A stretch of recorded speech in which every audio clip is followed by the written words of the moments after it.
नमस्कार। बालबालिका विरोधी धारणा बोकेर आएका हुँदैनन्। उनीहरू उर्वर मस्तिष्क लिएर आएका हुन्छन्। केही जान्ने चाहना उनीहरूमा हुन्छ, केही गर्ने इच्छा र आकाङ्क्षा उनीहरूमा हुन्छ। यसका लागि उनीहरूले पारिवारिक वातावरण वा विद्यालय वातावरण कस्तो किसिमको चाहिँ प्राप्त गर्छन्, त्यसबाट उनीहरूको भविष्य निर्धारण हुन सक्छ। यदि बालबालिका आलोचनाका बिचमा हुर्कन्छन् भने भविष्यमा अरूलाई दोष लगाउन सिक्दछन्। यदि बालबालिका लज्जा र तिरस्कारका बिचमा हुर्कन्छन् भने भविष्यमा गल्ती नगरिकन पनि म दोषी हुँ भन्ने भावनाको विकास हुन्छ। यदि दुश्मनी र लडाइँका बिच हुर्कन्छन् भने भविष्यमा लडाइँ झगडा गर्न सिक्छन्। यदि प्रोत्साहन, उत्साह र साहसका बिचमा हुर्कन्छन् भने भविष्यमा आफूलाई आत्मविश्वासी बन्न सिक्छन्। यदि धैर्य र सहनशीलताका बिचमा हुर्कन्छन् भने पछि गएर धैर्यवान, सहनशील र साहसिक बन्न सिक्छन्। यदि खिसी, टेउडी र हेलानाका बिच हुर्कन्छन् भने पछि गएर सङ्कोच र लज्जालु वातावरणको चाहिँ निर्माण हुन्छ। यदि सुरक्षा, ममता का बिचमा हुर्कन्छन् भने पछि गएर विश्वास र श्रद्धा गर्न सिक्छन्। यदि सहमति र स्वीकृति बिचमा हुर्कन्छन् भने पछि गएर आफैलाई पनि मन पराउन थाल्छन्, अरूलाई कदर गर्न चाहिँ सिक्दछन्। यदि निष्पक्ष र निर्विवादित रूपमा हुर्कन्छन् भनेदेखि पछि गएर इन्साफ, न्याय गर्न सिक्छन्। यदि प्रशंसा र प्रेरणाका बिच हुर्कन्छन् भने पछि गएर अरूको प्रशंसा गर्न सिक्छन्, कृतज्ञता हुन सिक्छन्, अरूलाई कदर गर्न सिक्छन्।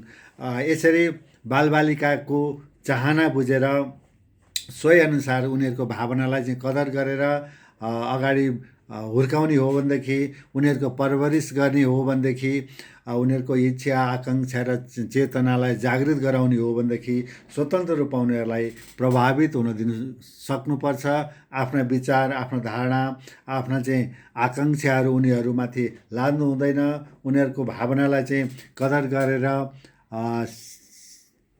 सहमति र स्वीकृतिको बिचमा चाहिँ अगाडि बढाएर लिएर जान सक्यो भनेदेखि सोही अनुसार बालबालिकाले आफ्नो भविष्य पछि निर्धारण गर्न सक्छन्। यो कुरालाई मनन गर्दै एउटा सानो चाहिँ टुक्का यहाँ म प्रस्तुत गर्न चाहन्छु। अचेलभरि सबका बोलीमा आएको छ अहङ्कारका कुरा। अचेलभरि सबका बोलीमा आएको छ अहङ्कारका कुरा। फुलले पनि गर्न थालेको छ तीर र तरवारका कुरा। निराशा र चाहिँ वितृष्णा बोकेर हिँडेका ए मानिस, निराशा र वितृष्णा बोकेर हिँडेका ए मानिस, त्यो छोडी एकछिन बालबालिकासँग गर न प्रेम धारका कुरा। त्यो छोडी बालबालिकासँग गर न प्रेम धारका कुरा। समग्रमा भन्नुपर्दाखेरि बालबालिकालाई परवरिश गर्ने क्रममा सकारात्मक धारणाको विकास गराउनुपर्छ। सकारात्मक कुराहरूलाई चाहिँ अगाडि बढाउनुपर्छ। ज्ञान भन्दा पनि कल्पना धेरै प्रशस्त मात्रामा जागृत गराउनुको लागि उनीहरूलाई कल्पनाशील र सृजनशील बनाउनुको लागि, कल्पना शक्ति उनीहरूको बढाउनुको लागि आत्मसुझावको चाहिँ अभ्यास गराउनुपर्छ। उनीहरूलाई प्रोत्साहन गर्नुपर्छ। उनीहरूका चाहिँ उनीहरूले गरेका कुराहरूलाई चाहिँ कदर गर्नुपर्छ।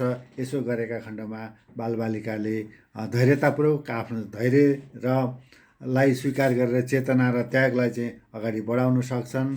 र यति भन्दै बालबालिकाको चाहिँ हुर्काइलाई पारिवारिक र विद्यालय वातावरण चाहिँ सहज र सकारात्मक हुनुपर्छ भन्ने मान्यता राख्दै यहाँहरूबाट बिदा हुन्छु। धन्यवाद।